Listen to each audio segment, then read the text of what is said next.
ça nous booste. C'est la raison pour laquelle on se lève, on travaille, on veut subvenir à leurs besoins, on veut être un bon parent, on veut travailler pour, pour leur avenir. Donc pour moi, c'est une manière de dire que voilà, cet amour-là peut booster un parent. Ah, parce que 8e merveille, c'est fort. Ouais. Comment elle a réagi lorsqu'elle a su que... Elle était bébé quand la chanson est sortie, mais aujourd'hui, elle comprend un peu. Et puis, je pense qu'elle a ce côté-là artistique comme moi. Elle aime la musique. Elle danse pas bien, mais elle chante déjà. Quand elle chante, elle est vraiment sur les notes, donc voilà. On voit que cet amour pour les enfants va au-delà de votre propre progéniture, puisque ça s'étend au-delà avec des enfants partout dans le monde. Vous êtes engagé en 2017 pour l'UNICEF, pour lutter contre la malnutrition.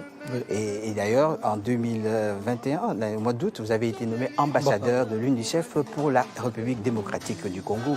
Et alors, qu'est-ce que vous pouvez nous raconter un peu au sujet de cela? En tant que parent, je pense qu'aujourd'hui, aucun parent ne peut rester insensible à ce qui se passe dans le monde. Donc je pense que... Et moi, quand ils m'ont proposé, ça faisait très très longtemps que j'ai travaillé avec l'UNICEF. On a fait beaucoup de campagnes.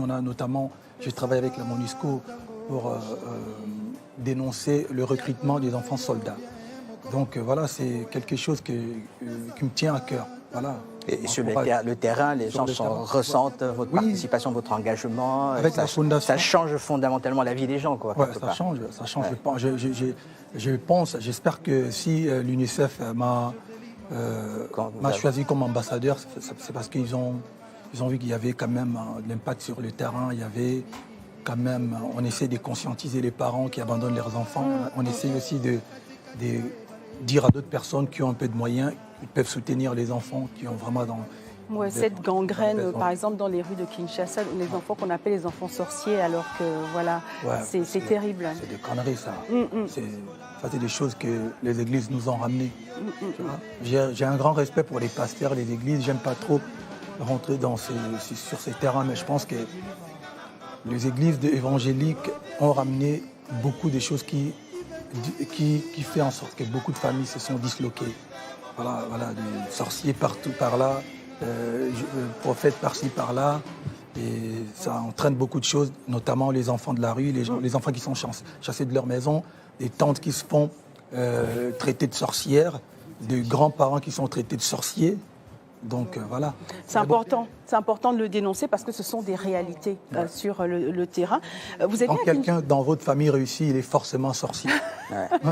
Donc vous êtes sorcier. Nous on est des victimes de ça, mais c'est de la bonne sorcellerie parce que ça fait du bien à vos engagements, transforme justement la sorcellerie à quelque chose de bien-être. Quand vous ne réussissez pas, vous n'êtes pas sorcier du tout. Non. Une fois que vous réussissez, vous êtes sorcier. Le talent, c'est de la sorcellerie, bien sûr. On y croit. Alors vous êtes également engagé en faveur des victimes de violences sexuelles. D'ailleurs, vous avez rencontré en 2020 le célèbre docteur Denis Mukwege, donc celui qui répare les femmes, prix Nobel de la paix, co-prix Nobel de la paix. Pourquoi cette cause également vous tient à cœur? Parce que je pense qu'aujourd'hui, encore une fois, il se passe des choses pas correctes à l'est du pays, du Congo d'ailleurs, là où les mamans, les femmes sont détruites. Dans le nord. Détruites. Oui. Donc voilà, moi quand j'ai eu la chance d'aller visiter l'hôpital Panzi du docteur Mukwege, j'ai pris connaissance de beaucoup de choses. Donc ça m'a touché. Donc je me suis dit, pourquoi pas m'engager à ma manière. Donc voilà, depuis, on essaye de... j'ai visité cet hôpital 2 fois. J'ai eu l'occasion d'échanger avec le docteur. Et on a essayé de faire quelque chose. Donc beaucoup de choses d'ailleurs. Et notamment, avec la fondation, on essaye de libérer toutes les mamans qui sont retenues prisonnières. Vous savez, en Afrique, quand les mamans vont dans les maternités pour accoucher, mais par faute de factures, de moyens de paiement, elles sont retenues prisonnières dans des maternités. Donc moi, avec la fondation, on essaye d'en libérer au moins 50 par an.